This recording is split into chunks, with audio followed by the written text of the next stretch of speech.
On January 6th, this article describes a military operation to remove President Nicolás Maduro from power. Then it uses the passive voice to avoid holding any party to account. Maduro has been brought to the US to face drug trafficking and weapons charges. This article says Maduro was seized in a nighttime raid in Washington's stunning move. On January 7th, we read that US forces stormed Caracas and arrested Maduro in US military action in Venezuela. The US Special Forces breached Venezuelan security to arrest Maduro and his wife.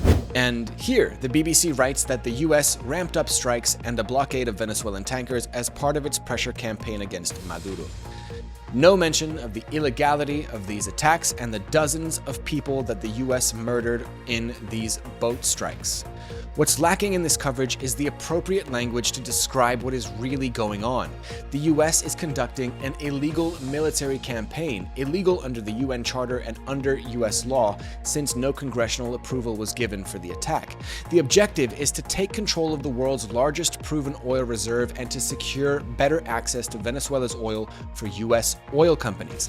That's not to mention all the other natural resources present in Venezuela. It is a resource grab conducted by the world's largest military. We're going to have our very large United States oil companies, the biggest anywhere in the world, go in.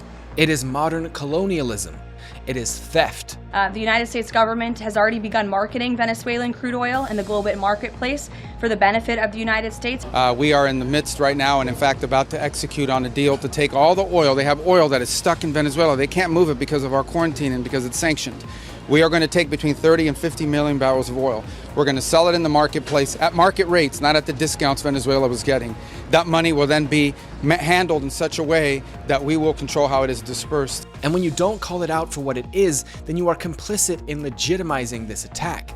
If journalism doesn't describe these crimes accurately and hold their perpetrators to account, we legitimize these actions and help them to get away with it. Here, the BBC is erring on the side of empire and military force by not calling out the illegality of the invasion and providing the context to understand it.